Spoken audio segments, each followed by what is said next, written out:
Welcome to the Diffuse Podcast with host Philip Grindell, CEO and founder of Diffuse, a global threat and intelligence consultancy that blends psychology and intelligence to mitigate threats and risks to prominent people and brands. Hello, and welcome to the first video version of the Diffuse podcast. Now, for those of you who are regulars, you'll know that traditionally what we've done over the last 3 or 4 years is interview some of the most prestigious guests from around the world in our subject. And we're going to continue doing that, although they've always been on audio, and we're going to be moving more towards these type of video sessions. And what we're going to be doing is splitting those interviews into two so that we get 2 podcasts out of it. And we'll release those once every couple of weeks. So you get sort of 2 a month for about 30 minutes, which seems to be a more palatable time period for people to have to listen to the podcast. So then what we're also going to do is you're going to get me on my own, which you may have views on, I don't know. But I'm going to be also doing kind of 2 sessions, which will be anything from sort of 15 to 30 minutes or so, really talking about some things that are in the news that are relevant, that things that are happening in our world, and how I think what we do and some of the practices and methodologies that we use might have benefited. But before I start there, I want to make a couple of announcements. Firstly, I'm absolutely thrilled that my new book is, I'll put that there so you can see it instead of me, is going to be published in a couple of weeks. It's already available for pre-order, and I know plenty of you have pre-ordered it on Amazon. It's called Personal Threat Management, a practitioner's guide to keeping your clients safer. But it's also of interest to individuals, perhaps even your clients. It talks about all the subjects that we cover in our podcasts and our newsletters, which I'll come on to. It talks about, targeting. What is targeting? How is somebody targeted? What's the methodology that people use? What are the indicators that somebody's being targeted? What are the proximal or pre-attack indicators that have been researched and proven to be often prevalent? And then things like, unwanted attention, harassment, stalking, online abuse, how to know when a threat's genuine or is it just noise? A situational awareness, what sort of security actually works, what actually makes you feel safer. So hopefully it covers all the issues that I think are relevant. It's one of those things when you write a book, I don't know whether you've done it, but when you write a book, you kind of write it and it takes quite a long time. This has taken a year. And actually only now when I see it in print, and I got it a couple of weeks ago, you realise just how good it is and you feel really quite proud of yourself about writing it. But most importantly, some of the feedback I've had has been extraordinary and kind of beyond what I really expected. So I hope you enjoy it if you choose to buy it, which I'd certainly recommend you do. If you're listening or watching to our podcast, I'd absolutely recommend it. And so we have the book, which I say is there to be ordered now, and I hope you enjoy that. Obviously, we have the podcast, which I hope you subscribe to. It's going to be kind of weekly-ish from now onwards, so you'll get more of us and more information. And hopefully you'll subscribe and listen to that on a weekly basis. But I want to talk also about our newsletter, which I know some of you receive, but I'm sure more of you might want to receive it. And it's called Diffuse News. There's a theme here, isn't there? Where everything's called diffuse. And that's because that's what we choose and aim to do, to diffuse the issues that our customers and clients are experiencing. So Diffuse News comes out every Monday morning. And it takes no more than 3 to 5 minutes to read. But it just covers, I tend to do like an article that covers something that's happening that's relevant. And then we obviously promote our podcasts, the book, or other events that we're appearing in. So again, the feedback we get, I got 2 wonderful emails this week from 2 people who I really respect and admire. So thank you to those for that wonderful acknowledgement that what we're doing is continuing to be of value. So again, subscribe. You can do that by going onto our website at diffuseglobal.com. and you can subscribe to our newsletter there. Be rest assured that we will not, and we do not, just then bombard you with marketing emails. That's not, I hate receiving that when I subscribe to an email, to a newsletter, and then I get, hundreds of emails every week telling me stuff I hadn't asked for, and trying to sell me stuff. We don't do that. And so you won't get loads of emails trying to sell you stuff that you're not interested in.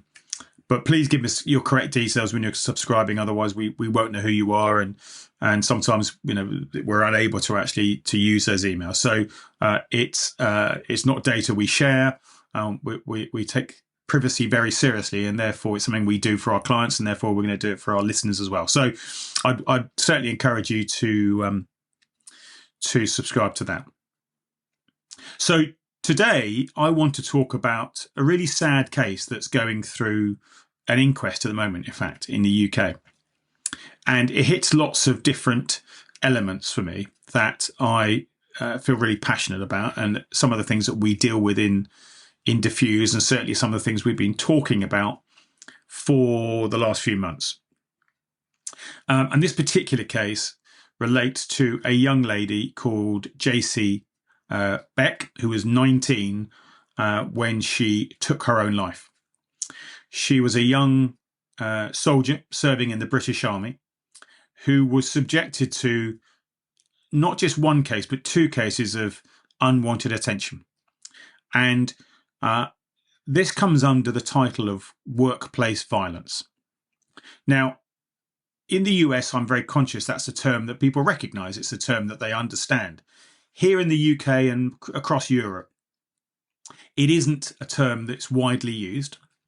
And the reason for that tends to be that the term violence conjures up images of mass shootings and marauding attackers, etc.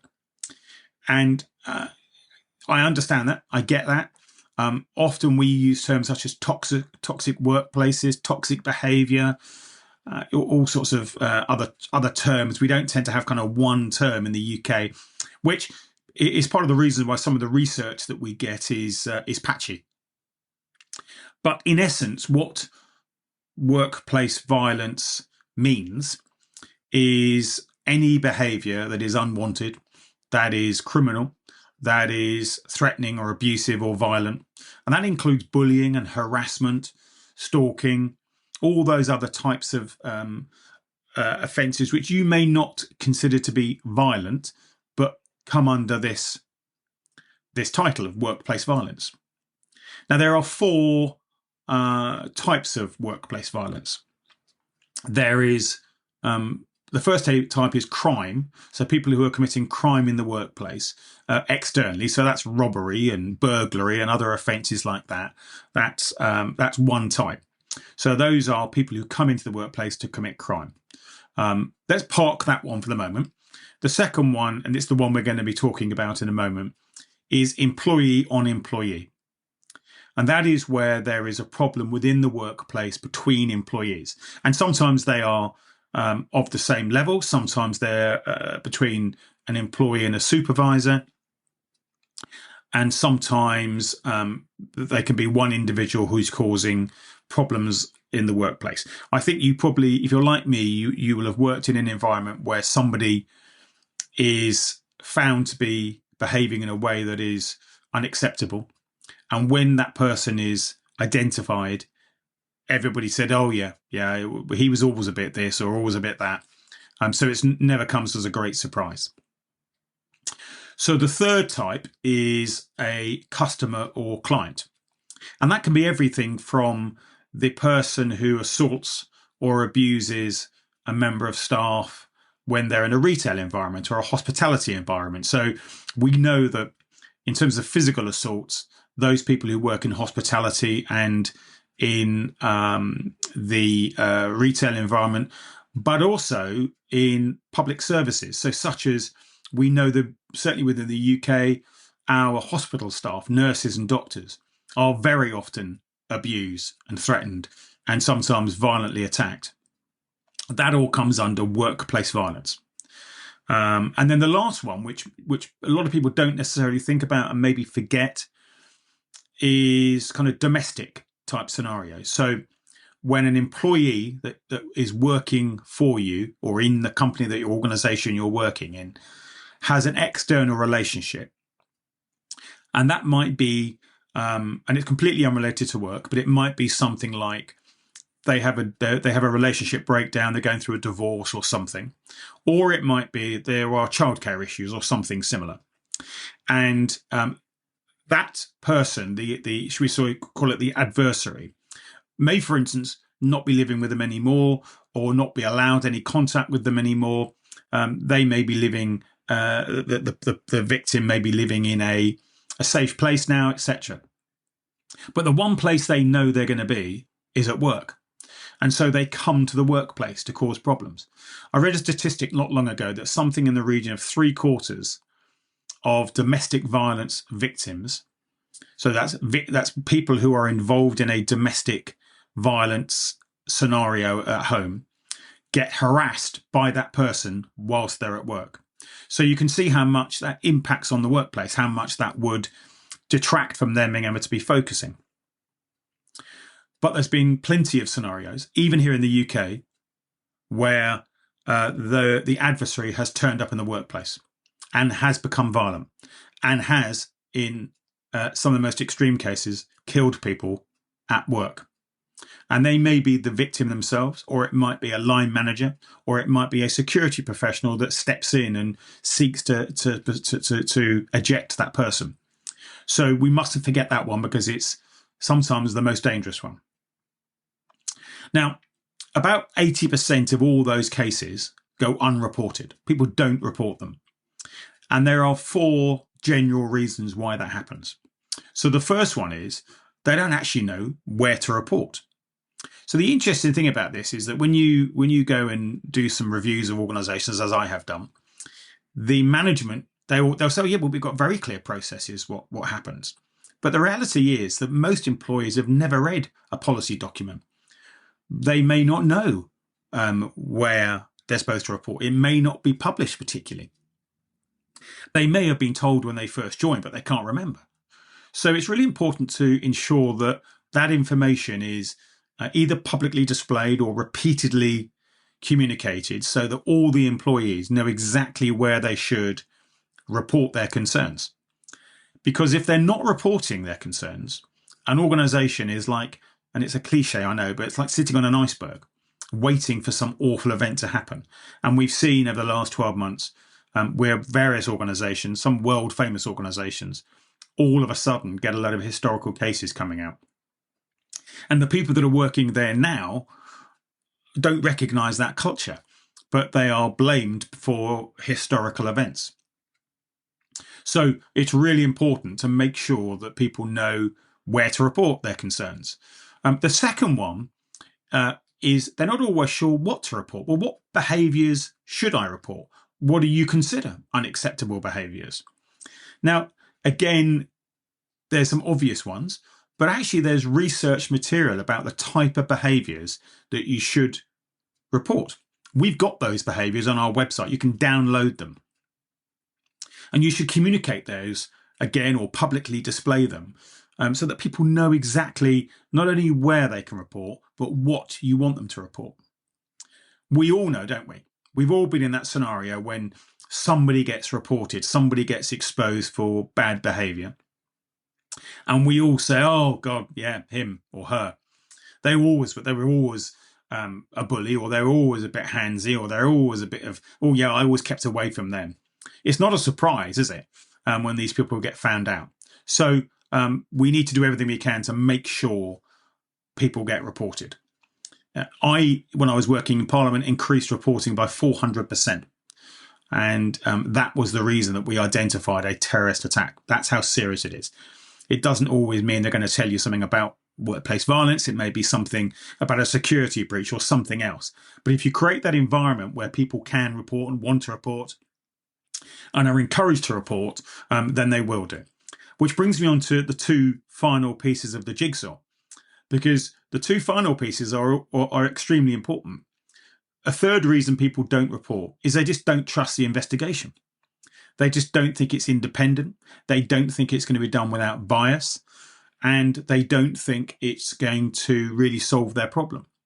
And then the fourth reason, which comes onto that again, is that they fear repercussions.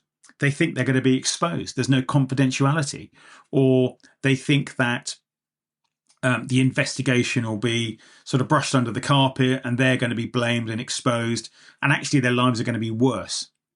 What we also know is that very often, rather than report, or because of one of those four reasons, people leave organisations. In my own family, over the last 3 or 4 years, I've had 2 members of my family who've been bullied at work. Really blatant. I mean, if you read some of the text messages and if you listen to some of the behaviours, it's just appalling. One person left because they just chose not to report it because they feared what it might do to their career. And the other left because the investigation was so poor, it was ridiculous. And they actually said, "Oh no, they're not a bully. It's a cultural thing," which is just nonsense. So these are really important. Which brings us back to the case of J.C. Beck, who was a young 19-year-old soldier serving in the British Army, and she was systematically targeted by 2 people, both of whom were senior to her, and they harassed her. Sexually harassed her. One of those sexually assaulted her by, with the allegations that are made. And another one consistently harassed her by texting, etc., and telling her or sharing his feelings and etc. about her. Both of these people should have known better. Both of these people were in a position of responsibility. Now, she did report these concerns, but the investigation was woeful.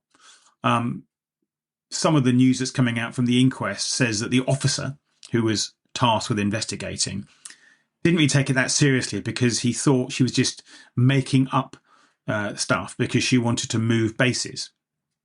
So he just effectively had an immediate bias in his investigation. Because that was his starting position, he therefore failed to conduct a proper investigation. And, that's kind of day one stuff. But even so, one of the parties was kind of found to be in the wrong, very clearly.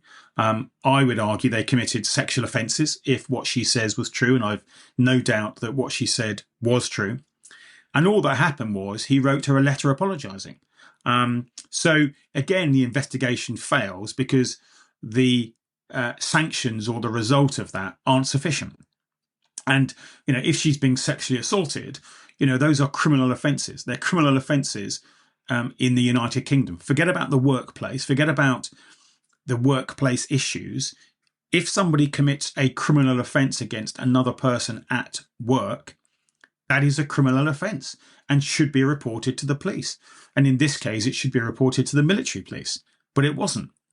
So it's a tragedy that shouldn't have happened.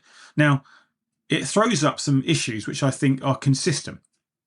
And that is that I think often people who are investigating don't really understand the level of fear and anxiety that these behaviours cause.